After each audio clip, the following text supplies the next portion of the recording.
Genesis chapter 25, verse 27 to 34.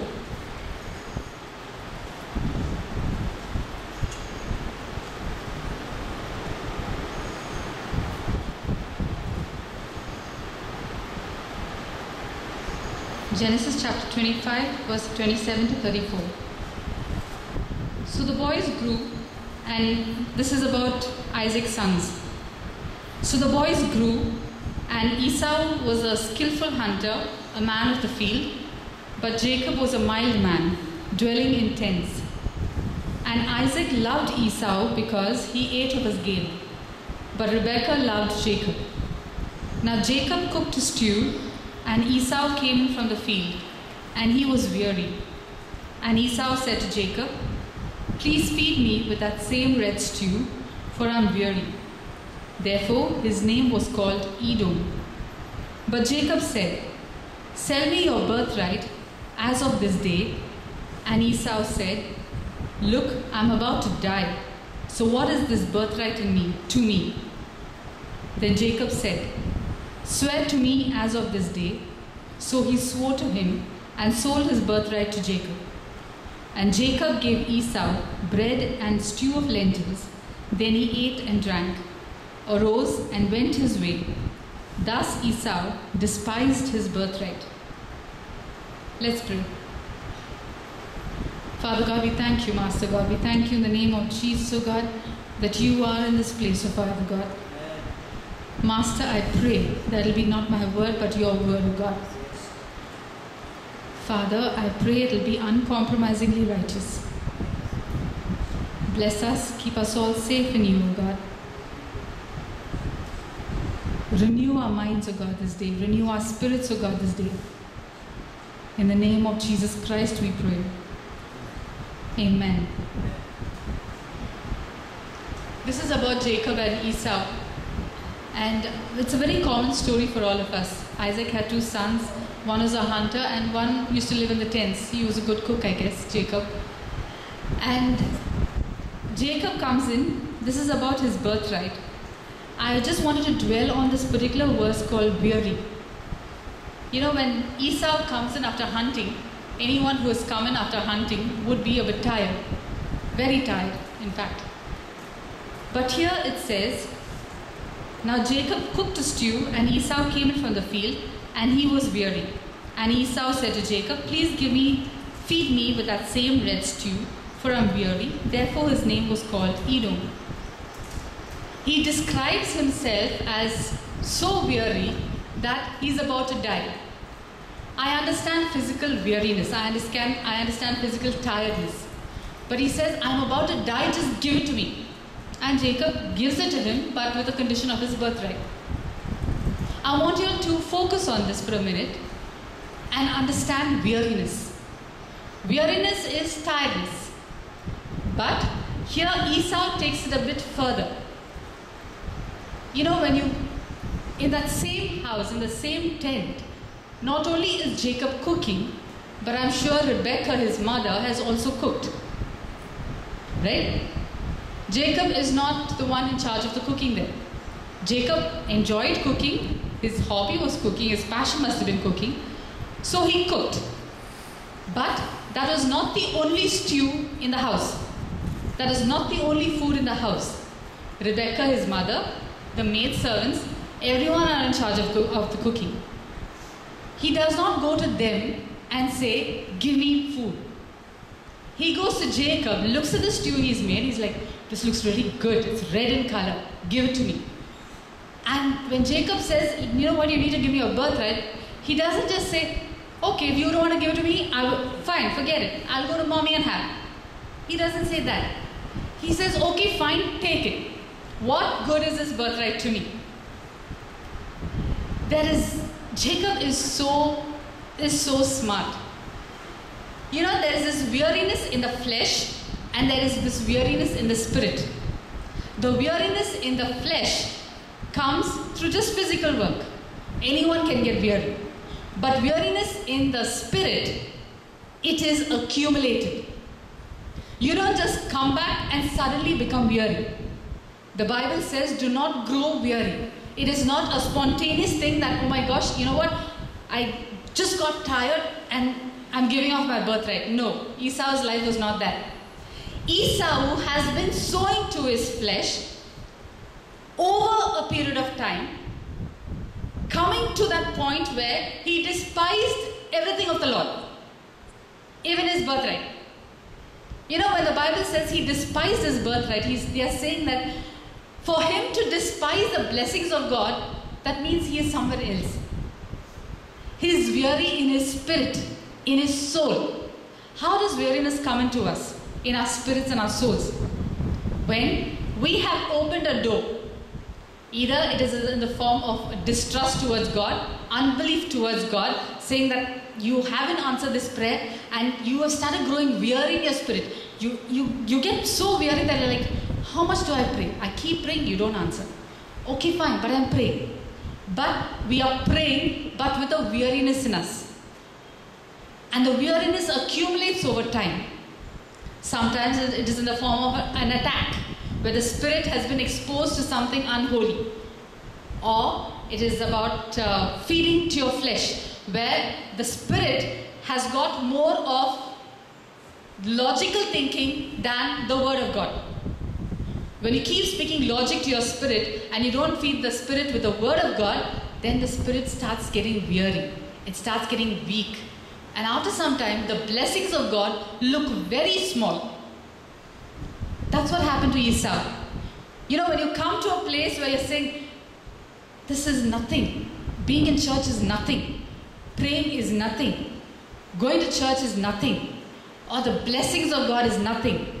Or the call of God is nothing. That has to be an alarm in your head that you are weary in your spirit. Once the weariness sets into your spirit, you start rejecting the things of God. You start rejecting the blessings of God and you start pushing it away. You start taking it very casually, very callously. I've seen people even sell off their call because they're just weary in their spirit. They logically justify saying, I have to do this, this, this. It's a logic. It is not a spiritual call.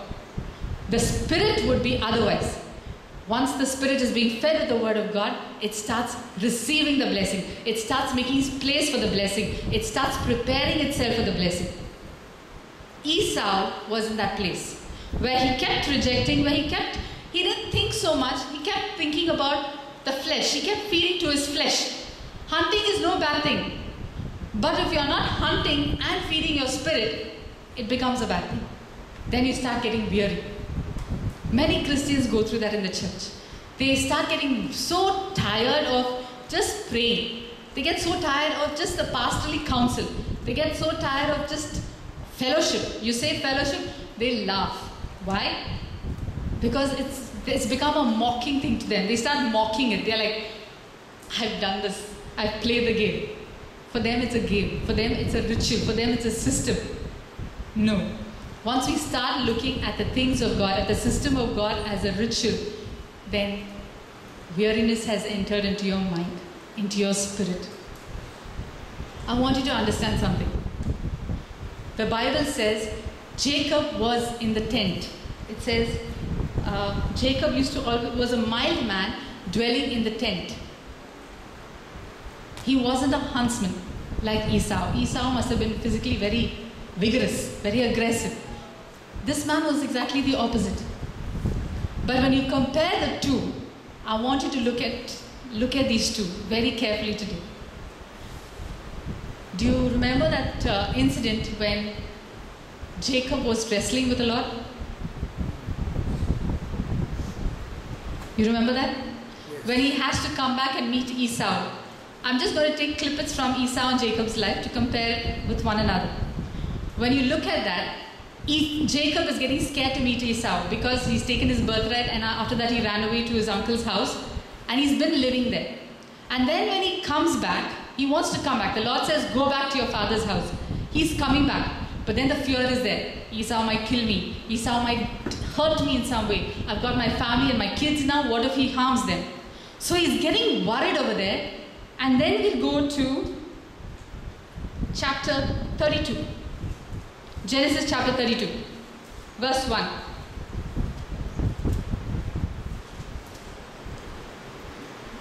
Are you there? So Jacob went on his way, and the angels of God met him. Then it says in verse 2, when Jacob saw them, he said, "This is God's camp," and he called the name of that place Mahanaim. Mahanaim. Okay? We'll keep that aside. Then you go on to verse 24 onwards. 24. Genesis chapter 32, verse 24. Then Jacob was left alone, and a man wrestled with him until the breaking of day. And when he saw that he did not prevail against him, he touched the socket of his hip, and the socket of Jacob's hip was out of joint as he wrestled with him. And he said, "Let me go, for the day breaks." But he said, "I will not let you go unless you bless me." So he said to him, "What is your name?" He said, "Jacob." And he said, "Your name shall no longer be called Jacob, but Israel, for you have struggled with God and with men, and have prevailed." That is not a small thing. You're talking about Jacob spending the entire night wrestling with God. And let's look at it very closely. Did Jacob wrestle with God, or did God wrestle with Jacob? Check it out. God wrestled. Who wrestled with who? If I go and wrestle with Pastor, that's one story. If Pastor comes and wrestles with me, it's a different story. The game plan changes. Who wrestled with who here? Read verse 24 again. God wrestled with So Jacob was left alone, and a man wrestled with him until day. Who wrestled with him? God wrestled with Jacob. So when God is wrestling with Jacob, how is the game plan going to be? Is it going to be according to Jacob's standards or God's standards? God's standards. So it's going to be a little higher. Not little, much higher. But he must have really composed and restrained himself to wrestle with Jacob because he's a man. Here, God is wrestling with Jacob for how long? daybreak. Till daybreak. So that is the whole night. Right? Consider his stamina. Esau only went to hunt. He hunted and came back, and he despised the blessing of the Lord and he said, "Take it and go. I don't want it." This man is sitting here the whole night just asking God to bless him. Compare the staminas here. It's a real lesson for all of us, because when we sit down to pray, we can't pray for very long. Can we? 10 minutes, half an hour, 1 hour, 2 hours, okay, 3 hours. Now God, you're pushing it. Do we allow God to actually wrestle with us? And even if we allow God, even if God wants to wrestle with us, are we awake? Are we alert in our spirit? Or are we so weary that we just go and sleep?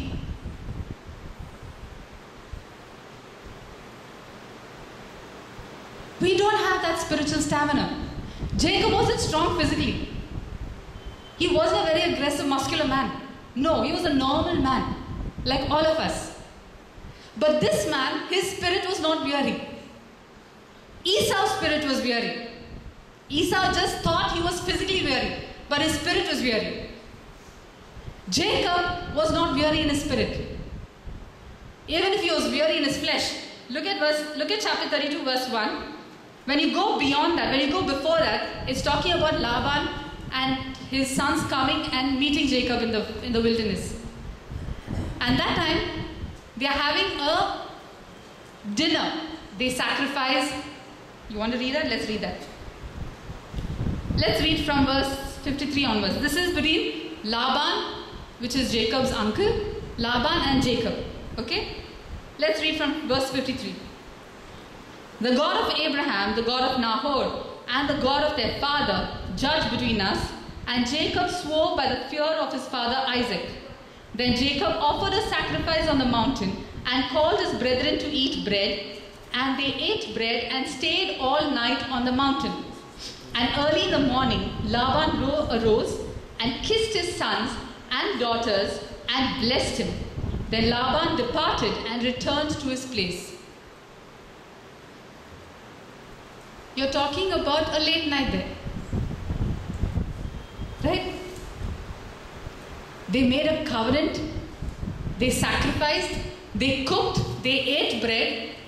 It wasn't just Iyengar bread available there. They had to bake the bread, they ate the bread, went to sleep, and Laban arose early in the morning at daybreak, kissed each other, and he went his way, Jacob went his way. And when Jacob went his way, the first thing he sees is angels standing there. Angels coming, and they met with him, the Bible says. You know, when we are not weary in our spirit, when we are not tired in our spirit, when we are not taking our spiritual life as a burden, angels come to us. Amen. The Lord comes to us. We don't have to sit and exercise our do our spiritual exercise and make sure God comes to us. No. Even with the late night, his spirit was alert and he sees the angels coming to him. Not one angel. The word of God says angels. We see one angel, it's like a revival for us. That's it. Right? After that, we don't pray for 1 week because we are still on that revival, on that high. And we just praise, we worship, and we thank God, and we're like, we are happy. But here, this man, angels come, meet with him, have fellowship with him, they linger with him, and then after that, that night, the Lord comes and he starts wrestling with him. We really need to think about our schedules at times. We justify ourselves with late nights. We justify ourselves with physical weariness. But as long as our spirits are not weary, our spirits are alert, our spirits are connected with the Lord, our spirit is thankful to the Lord, our spirit is trusting the Lord, our spirits are safe. And the Lord comes to dine with us. We Christians have another way of lingering. Holy, that is a holy dwelling, I guess. We start watching sermons. We put on YouTube and we just watch many sermons. We watch a lot of videos, we put on a lot of worship and we're just watching, listening. Actually, we want to watch something else, but we can't watch it, so we get on 2 sermons. Because if we are really crazy about God, if our spirit is really thirsting for the Lord, we would just kneel down and pray. We would want communion with the Lord. We don't want a communion with another preacher. We don't want his revelation. We want communion with the Lord. We want the Lord. How will the Lord come? When you sit down. But we justify it to ourselves saying that I'm learning. It's a new revelation. What are we going to do with the revelation? I have no idea. But it's a new revelation to us and we are just listening. No. Weariness in the spirit is dangerous. When the spirit gets weary, we look at the blessings of the Lord as minimal. We look at it and we despise it. We're like, I can do better than this and I will go out and build my life. But the Lord says, no, don't do that. Be a Jacob. Build your spiritual stamina. If you can pray for half an hour, great. Build on that. Strive. Wrestle with the Lord. Push it to 1 hour. Then push it to 2 hours. Then push it to 3 hours. Then push it to 4 hours. Then push it to 5 hours. The beginning of my spiritual life, I used to be awake in the night a lot. And I used to get dark rings after that. Because you sleep late, you get up in the morning, you get dark rings. And as a girl, I hated dark rings. I hated them. I mean, I don't want to look ugly. I don't want to look, all worn out and weary. I just didn't like the dark rings. So I said, God, let's shift the timing a little. Let's do some, mix and match here. And let's fix it in such a way that I don't get dark rings. And the Lord spoke to me about this. He said, for how long did Moses pray when he was in the mountain?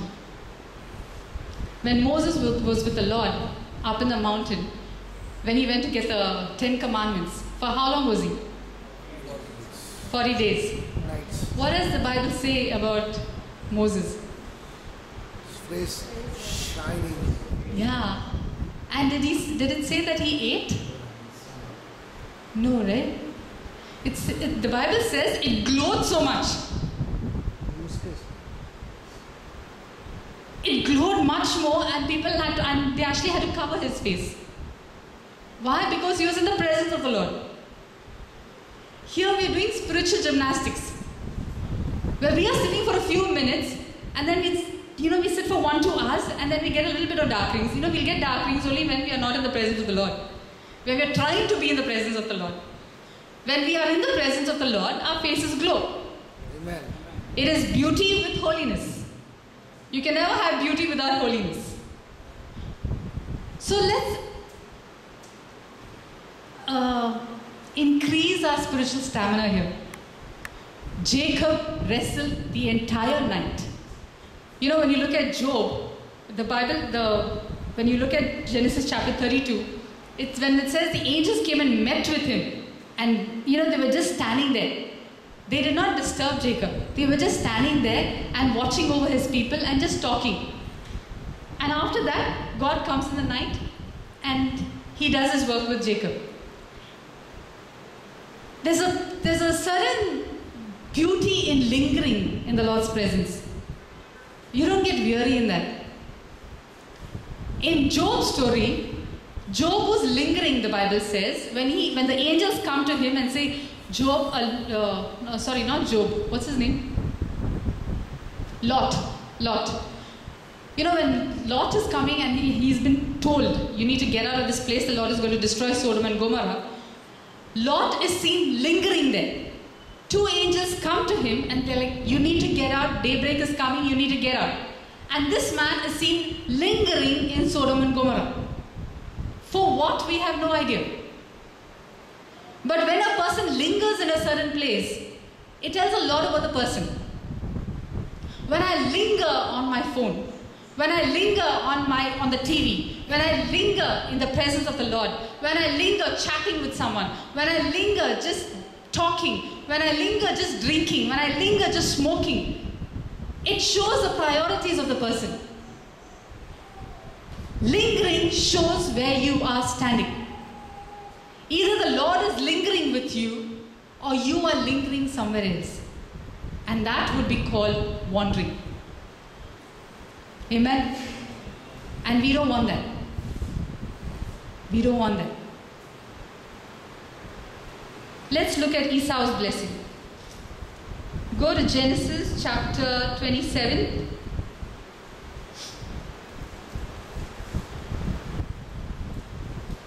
Verse 40.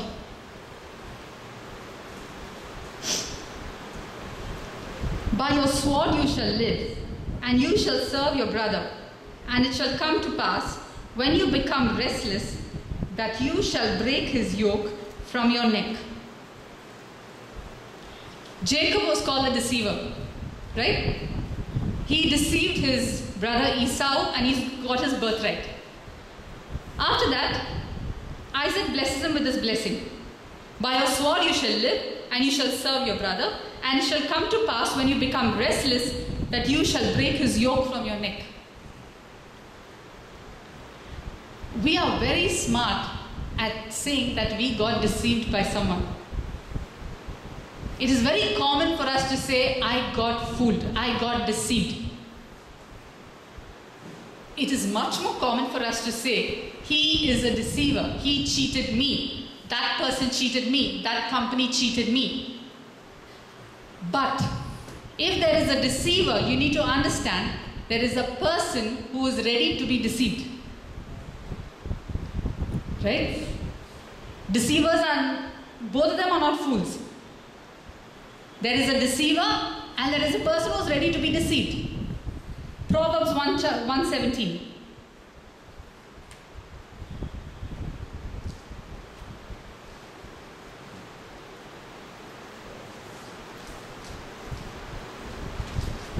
You there? Please read it. Proverbs chapter 1 verse 17.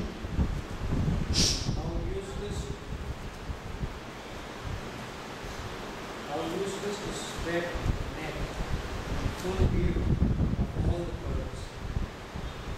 Surely in vain the net is spread in the sight of any bird. In front of birds, if you are spreading the net for the birds, are the birds going to come and sit in the net?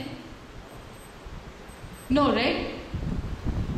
But sometimes our wisdom goes even below the wisdom of a bird. We go and we sit in the net even though we know it is a trap.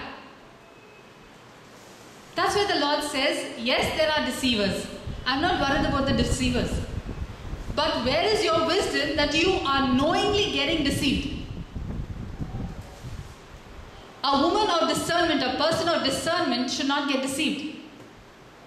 Discernment, discretion, which is so lacking today, it is so easy for us to get deceived and say, and blame it on someone else, say, that person deceived. He took away my blessing. He took away my property. He took away my wealth. That person did this person did that. Why did they do that? Because you were ready. You were in that state where you could be deceived. And why were you in that state? Because your spirit was not alert. Because the word of God was not in you. So you got deceived. That's why Esau says, Isaac tells Jacob, he's like, you will get weary one day. His yoke will be upon you. You will get weary one day. You will get tired of it and you will break it. And this went on for generations. At one point, Edom actually broke the yoke. But also remember, when you're talking about yoke, when there is a weariness, when there is a relationship between the deceiver and the deceived, there is a yoking also that is taking place. Esau was under the yoke of Jacob. Why? Because he got weary. It wasn't Jacob's fault. Jacob was shrewd enough to pick on the weariness. He felt the weariness in Esau's spirit and he picked on it and said, okay, fine, give me your birthright. He picked the timing right and he said, give me your birthright. And the guy gave it. Deceivers are shrewd enough to know which state your spirit is in. Whether you are alert, whether you are fruitful, or whether you are weary. It is not Jacob's fault. Because Jacob went on, he got blessed, his name was changed to Israel, and he went on. Blessings upon blessings he got. God of Abraham, Isaac, and Jacob, not Esau. Esau is not mentioned in there. Only Jacob is mentioned. How come a deceiver's name is mentioned there? He was just smart enough to pick on that weariness. He said, this guy will give it to me very easily. He wanted the blessing, he got the blessing. Why? Because somehow his spirit was alert. He loved the blessing of the Lord. This guy started despising the blessing of the Lord even before he gave it. It didn't mean much to him. So when he had to give it, it was very easy for him to give it. He gave it. There is a yoking between a deceiver and the deceived. And the sooner we break it, the better for us. Because the deceiver will go on and get blessed, like Jacob. But we will get stuck blaming the deceiver. Why? Because our spirits are weary. That's not God's will. Amen? Amen. It's a very dangerous place to be there. Appetites are there. All of us have our appetites. Esau had his appetite. Yes, it is not just a normal appetite. It was building up. Galatians 6:11. Let's go there.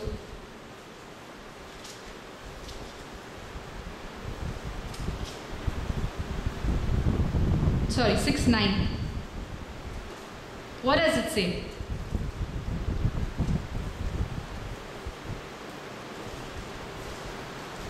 Let us not go weary while doing good.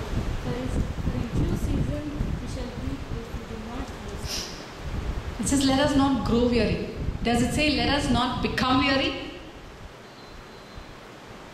Does it say that? You grow weary. You miss one day of worship. Then after some time, you just start praying. But after some time, you even forget how to worship in truth and spirit. You're singing the song, but you're not worshiping. It says, do not grow weary. It is not a one-man thing. It is not a one-minute thing. At times, we have no idea how we are backsliding. We are worshipping, we are singing songs, but heart and spirit has grown weary. I want to pray, but I'm not able to pray. I want to sing. I'm singing. The words are coming. I'm praying in tongues.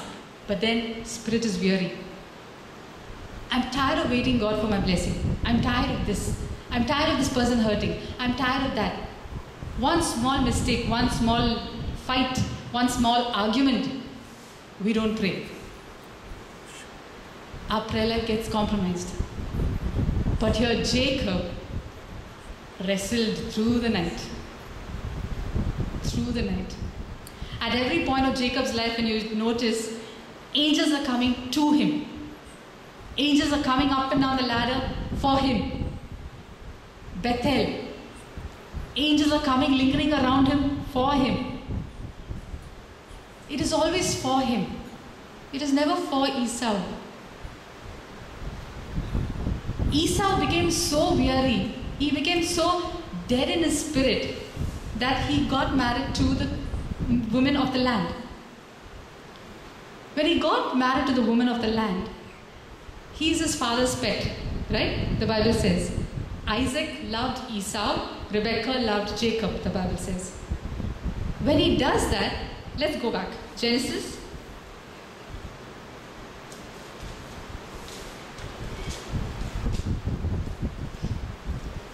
Genesis chapter 28.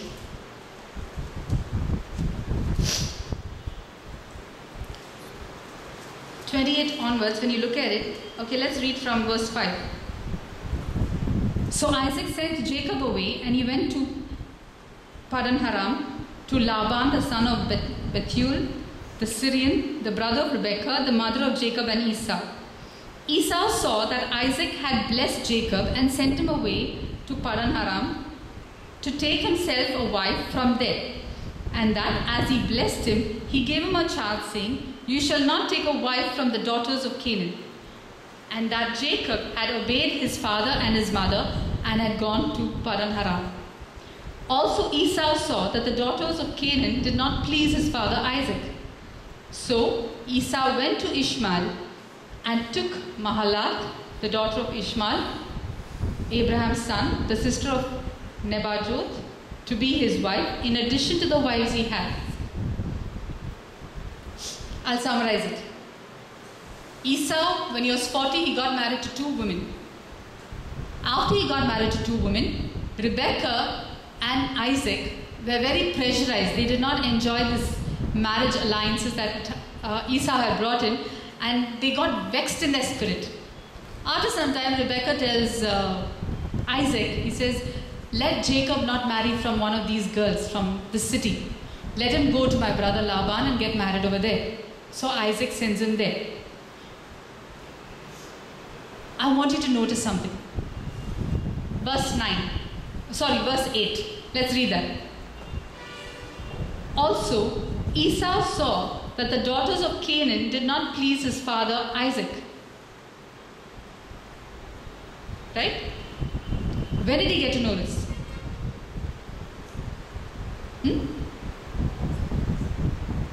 When Isaac blessed Jacob. Yes. So a couple of years has already passed. Right? since Esau's marriage. Correct? Esau has got married to two women, two localites, and for those few years, he did not know that his parents were unhappy. Is that possible? You're talking about mother-in-law, daughter-in-law fights. You're talking about animosity in the family. You're talking about cold shoulder. You're talking about a lot of things. Esau did not know this these few years.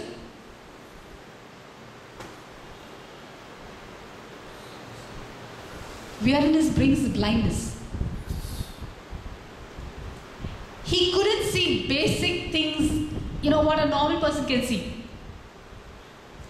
Only when his father sent Jacob away, telling him, don't get married here, go there and get married, only then a bulb sort of blinked in his head. It's like, oh my gosh, you're not happy with this. So he goes and gets married again. Blindness. It doesn't come overnight, it doesn't go overnight. When your spirit is weary, you get so blind even to the physical things of life. It's dangerous. Right? Because in those years, alliances will be made, marriages can be made, children can be begotten, a lot of things can be done. And you are blind. Esau didn't know that. Suddenly he got up and he's like, okay, he doesn't like this. Then he goes and gets married again. To whom? To Ishmael's daughter. What an alliance. He's just adding fuel to the fire. To cover one mistake, we do another one. When our spiritual eyes are closed, is tired, we can really make mistakes. That's very dangerous. Let's not do that. Weariness creeps in very subtly, gets into our spirit, gets into our heart. And after that, all our sense organs are slowly dying. We can't feel the presence of God. We can't see the basic things. We are not alert enough to see the blessings of the Lord. We are not able to discern between the blessing of the Lord and the curse of the Lord. And sometimes thinking we are in the blessing, we are sitting under a curse and saying, I'm getting blessed. I've got my children, I'm blessed. But his children were never mentioned in the lineage. Jacob's children were mentioned in the lineage. Amen? Costly mistakes. Let's not succumb to weariness in our spirit. It's a very dangerous game. The enemy will always subtly come inside and try to do something. We'll have the energy to do everything else but pray. We'll have the energy to do everything else but just kneel down and ask God. Weariness. We have the energy to chat for hours, but just get into the Lord's presence, we are not able to. We'll pray for 5 minutes and after that put some worship songs and try to pray. Weariness. Dangerous. Church is, there's so much of weariness in the church. It's not healthy. It's not healthy. The easiest thing to do is just get on your knees and get back to God. Amen? Let's build our spiritual stamina. It's just a challenge. Challenge to see Jacob wrestling, the Lord wrestling with Jacob for the whole night so freely. And I'm like, God, how many times you wanted to do that with me and I just slept. I'm like, God, I have a schedule tomorrow. I have church tomorrow. I need to take rest. No. You get more energy by being in the presence of the Lord. Amen. I'm not talking about the extreme of abusing your system. No. But as long as you are in the presence of the Lord, there is freshness in your spirit. You're able to see things that no one else can see. Angels come towards you. And you're walking in the spiritual realm. Amen. Let's pray.